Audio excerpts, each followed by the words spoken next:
Adúpẹ́ lọ́wọ́ Ọlọ́run nígbà tá a tún máa gbọ́ ọ̀rọ̀ Ọlọ́run lẹ́ẹ̀kan sí láti ẹnu màmá wa Prophetess A.A BalogunTayo láti ìjọ Kogbon. Ẹ káàbọ̀ sórí ètò Eji Owuro mọ́mì. Ẹ sì káàárọ̀. Kí gbogbo ẹ̀yin ènìyàn mi ní ilé ní òwúrọ̀ yìí o. Àánú àti oore ọ̀fẹ́ Ọlọ́run Olódùmarè yóò máa bá wa gbé. Àmín. Orúkọ tèmi Prophetess A.A BalogunTayo láti inú ìjọ Holy Gospel Apostolic Glorious Church, ìjọ OGAC ní ìlú Ṣómólú. A dúpẹ́ fún àánú àti oore ọ̀fẹ́ tí a fi la ọdún yìí já. Akíra wa náà kí ọdún títí tí oṣù yìí máa fi kọjá lọ. A dúpẹ́ fún oore ọ̀fẹ́. Ọ̀rọ̀ Ọlọ́run kò yí padà, kò sì ní yí padà títí láéláé. Ọ̀rọ̀ Ọlọ́run wà títí. Ṣùgbọ́n ohun tá a fẹ́ fi gba ara wa ní ìyànjú lónìí ni pé kò sí orúkọ mìíràn tí a lè fi gba ní bí kò ṣe orúkọ Kristi. Kò sì sí ìgbàlà lọ́dọ̀ ẹlòmíràn bí kò ṣe lọ́dọ̀ Kristi.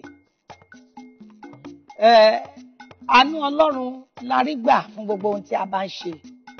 Àánú ni ní orúkọ Jésù ni. A dúpẹ́ ní ọwọ́ Ọlọ́run fún oore ọ̀fẹ́ àti àánú rẹ̀ lórí wa. Ọ̀pọ̀lọpọ̀ ló ń wá agbára síbì kan sọ́tún sósì. Tá lọ síwájú, tá lọ sí ẹ̀yìn. Mo fẹ́ kí a ronú dáadáa nínú ọdún yìí nítorí pé ọdún tó lágbára ni ọdún yìí. Bí a bá wá Kristi, ohun tá a fẹ́, òun náà la máa rí. Ẹlòmíì á wá agbára lọ síwájú, á lọ sẹ́yìn, àwọn ìrìn tí ò yẹ kó rìn, á bẹ̀rẹ̀ sí rìn. Kì í ṣe gbogbo ìrìn tí ènìyàn rìn ni Ọlọ́run wà ń bẹ̀. Orúkọ Kristi nìkan la fi ń gbani. Orúkọ yìí kò sí ohun tí ò lè ṣe. Kò sí ohun tí ò lè ṣe.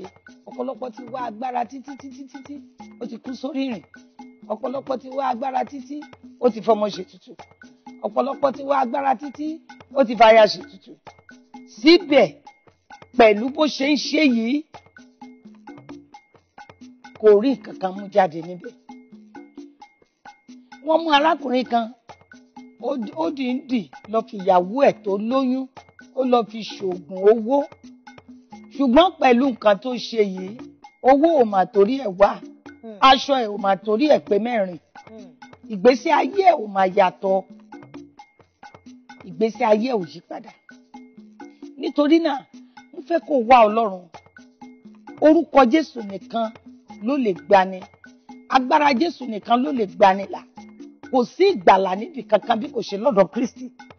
Tí a bá wo ọ̀rọ̀ Ọlọ́run, tí a bá wo ìwé Iṣẹ́ Àpọ́stélì orí 4 ẹsẹ̀ 12, ẹ bá wa kà mọ́ mi. Kò sì sí ìgbàlà lọ́dọ̀ ẹlòmíràn. Sí ìgbàlà lọ́dọ̀ ẹlòmíràn. Nítorí kò sí orúkọ mìíràn lábẹ́ ọ̀run tí a fi fún ni nínú ènìyàn nípa èyí tí a lè fi gbà wá là. Kò sí orúkọ kan ní abẹ́ ọ̀run tá a fi fún ènìyàn tó lè gbani. Orúkọ ta ló fẹ́ gbà ẹ́ là? Orúkọ ta ni? Ṣé òrìṣà ń tá a pè ní òrìṣà, ohun tá a roríṣà? Ṣé òun ló fẹ́ gbà ọ́? Kò lè gbà ọ́. Orin wa kan ní aláwo kọ́ Ọlọ́run ni, àwo lẹ́kọ́ Ọlọ́run ni, ènìyàn kọ́ Ọlọ́run ni. Kò ń ṣaláwo, òun kọ́, kò lè gbani. Ènìyàn kọ́, ó tún kọ́ níbẹ̀ pé ọlọ́sàn ìkọ́ Ọlọ́run ni. Awolẹ̀kọ́, àwọn tó ń wo ilẹ̀ láwọn kọ́, oníṣùgbọ́n Ọlọ́run ni. Orúkọ Kristi nìkan la fi gbani. Kò sí agbára kan tó gbani nínú ènìyàn bí kò ṣe agbára Ọlọ́run. Nítorí náà, mo fẹ́ kó wá agbára Ọlọ́run nínú ọdún yìí. Tẹ̀lé Kristi. Ó fẹ́ràn ẹ, ṣùgbọ́n ẹ̀ṣẹ̀ àti àìlèdúró òun ló mú ìyapa wá sí ìwọ àti olóore rẹ. Ọdún yìí jẹ́ kó jọdún ayọ̀ fún un. O lè tẹ̀lé nìkan o, kó ní kó ká lọ, òun mọbì kan láti gbà tóun ti ń ṣe, kò sí ìjà, òun ò tí ì rí kinní kan. Irọ́ ló ń pa. Irọ́ ló ń pa. Torí pé agbára yìí, agbára tó ń dínkù ni. agbára tó ń fail ni, agbára Ọlọ́run nìkan ni kì í bàtì, agbára Jésù nìkan ò ní kì í bàtì. Bó o bá wá tẹ̀lé ọ̀rẹ́ kan tó ń lọ, ó lè dé èbúté kan kó dúró kó lóhun ò lọ mọ́, kí ló fẹ́ ṣe fún? Kò sí nǹkan tó lè ṣe fún, ó lè gbé padà. Èbúté tó dé dúró yẹn ibẹ̀ ló ti máa bọ́lẹ̀. Ṣùgbọ́n Jésù nìkan òun ló lè tẹ̀lé ọ dé èbúté yíyanjú. Á mú ọ débi tí òun lọ, á dúró tì ọ́, òun la tẹ̀lé ni má padà. Ó tẹ̀lé àwọn ọmọ Ísírẹ́lì dé etí òkun pupa. Ẹja wo nígbà tí wọ́n ń kùn tán kùn. Ó gbọ́ gbígbin wọn. Àyà Fáráò tó le ó ṣí, ó ní jẹ́ kí wọ́n lọ.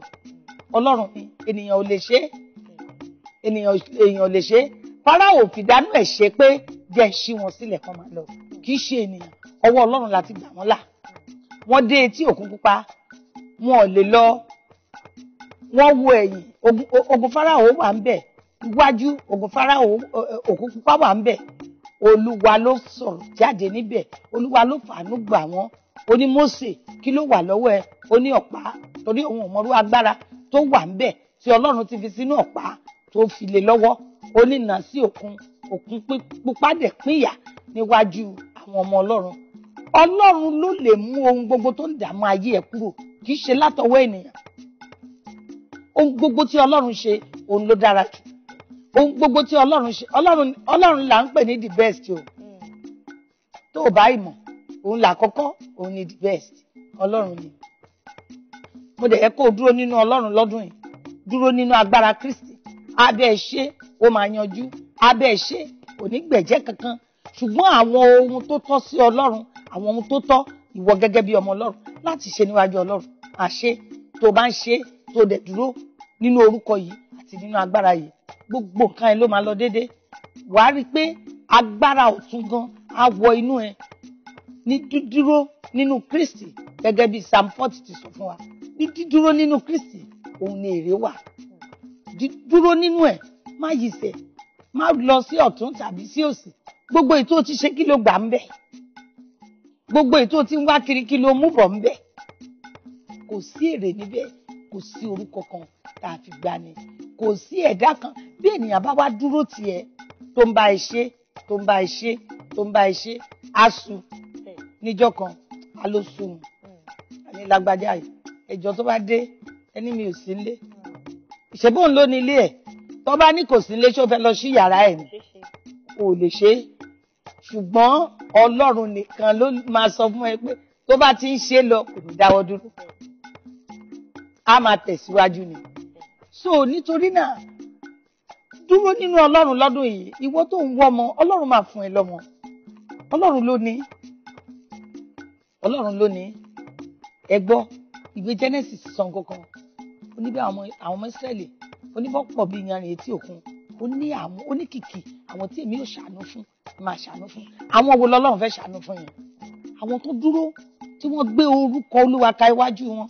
Ó ní mo ti gbé Olúwa ka iwájú mi ní ìgbà gbogbo. Ó ní nítorí náà, a kì yóò ṣí mi nípò. Nítorí náà, gbé Ọlọ́run ka iwájú ẹ. Àwọn tí Ọlọ́run fẹ́ ṣàánú fún ni àwọn tó pọ́n Ọlọ́run lé. Àwọn tó ń fún orúkọ Ọlọ́run níyì.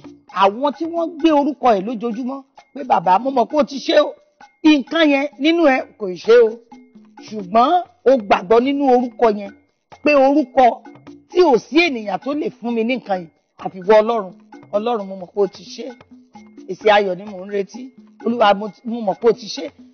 Àwọn ìyẹn Ọlọ́run á wá bójú wọlẹ̀. Á ṣàánú fún wọn. Àwọn kan wọn ò níṣẹ́. Wọ́n á láwọn ti rin títí ọdún yìí ọdún ayọ̀ ẹ̀ ló máa jẹ́. O ò nídìí láti rin kiri títì mọ́. Ìwọ sá máa gbàdúrà. Ó ní màá gbàdúrà.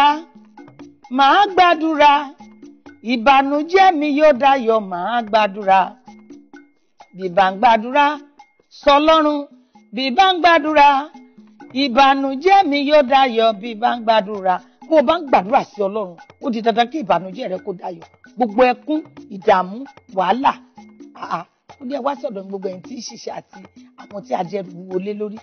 Jésù fúnra rẹ̀ ló sọ bẹ́ẹ̀. Nígbà tó ti sọ bẹ́ẹ̀ yẹn, òun nìkan náà ló lè gbà ẹ́. Òun ló lè bọ́ àjàgà ẹ kúrò. Òun ló lè gbẹ́rù wúwo kúrò. Òun ló lè fún ẹ lọ́mọ. Òun ló lè fún ẹ láyọ̀. ènìyàn ò lè fún ẹ láyọ̀ kó pẹ́ lọ́wọ́ ẹ, Ọlọ́run nìkan ló lè fún ẹ láyọ̀.